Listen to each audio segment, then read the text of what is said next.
This interview is brought to you by Nutanix. The Nutanix platform drives government innovation by harnessing enterprise AI, simplifying VM container convergence, enhancing resilience and security for critical apps and data, and operating efficiently at scale across edge, private, public, and hybrid clouds. Nutanix, transforming today's technology for governments tomorrow. Hi everyone, I'm Sarah Seibert, Managing Editor at GovCIO BD and Research. Joining me today is Greg O'Connell, the Vice President of Nutanix Federal. Thanks so much for joining me. Thank you for having me. Appreciate it. So we're at Nutanix NEXT right now, 2025, exciting times.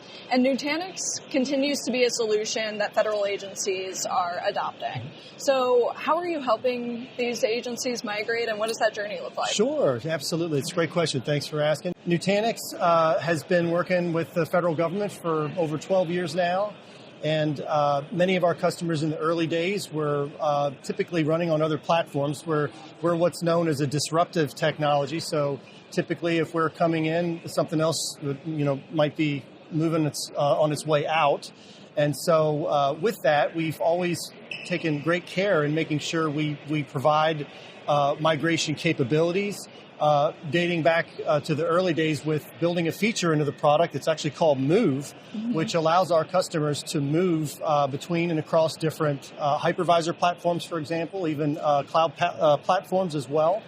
And so that feature is something that's brought a lot of delight and simplicity to customers on that journey.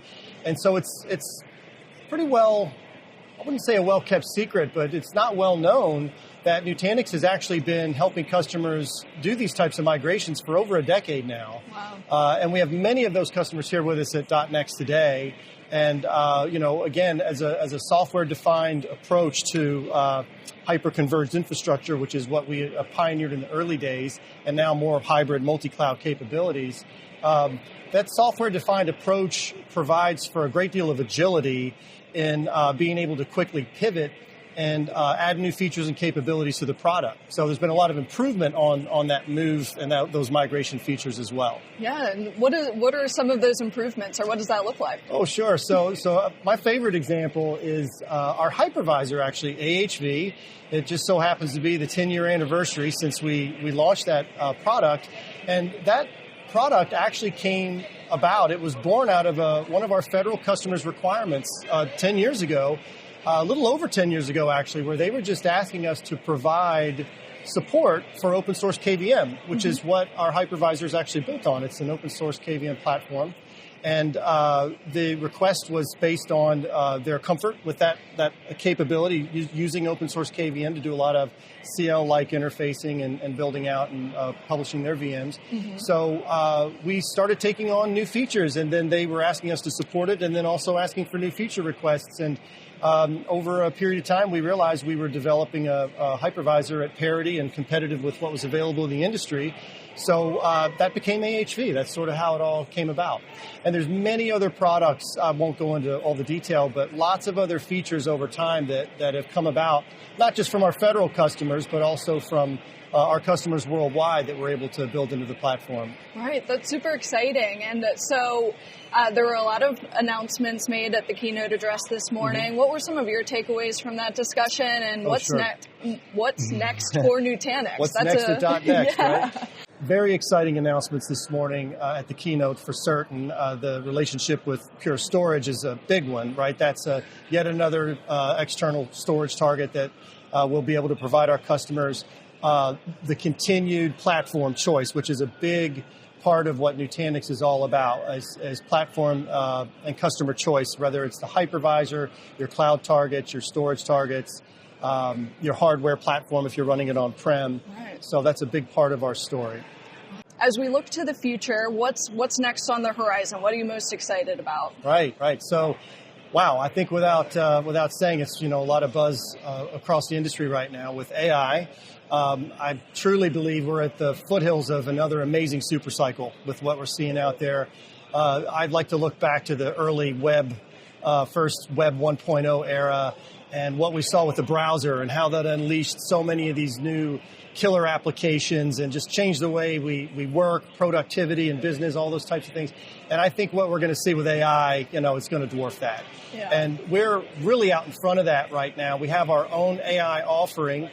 Interestingly, Nutanix, from the early days, we've always been about reducing complexity at the edge, wherever it might be, but reducing space, weight, power requirements, providing automation and simplicity for the administrators and the user of the platform. Mm-hmm. So this comes in very handy for edge-based inferencing and AI modeling that you're doing more out at the edge. So that's a big part of what we already provide in the offering. Now, fast forward, and we've developed all of these partnerships with the large language model providers, as well as NVIDIA, the NIMS, the new NVIDIA inferencing microservices framework, and the API integration to provide sort of an out-of-the-box turnkey capability to start building out your AI models or your AI solutions. And so we have this AI engine, NAI, and then we also have NKP, which is the Nutanix Kubernetes platform, which is a CNCF, open standards-based approach that allows you to run really any Kubernetes management system as part of our solution. And all these Gen AI apps out there, they're all being built in containers or even hybrid maybe, but largely because of the speed and agility you need, you're going to get the faster return with a containerized approach. So we have the full stack in terms of the ability to do the modern app development on sort of a turnkey out-of-the-box AI platform. Yeah. Now, what's interesting about that, just to wrap up, is, again, going back 10 years, we started out pioneering this HCI industry, the HCI hyper-converged infrastructure offering. Turns out that's an amazing platform for hybrid cloud because, again, you're building all this automation and these move features that we talked about to migrate your workloads between and across different platforms like cloud, for example. And then on top of that, now we're seeing this third act with the modern apps and the AI era. And we have customers that are at any one of those three journeys or in any one of those three or possibly all three.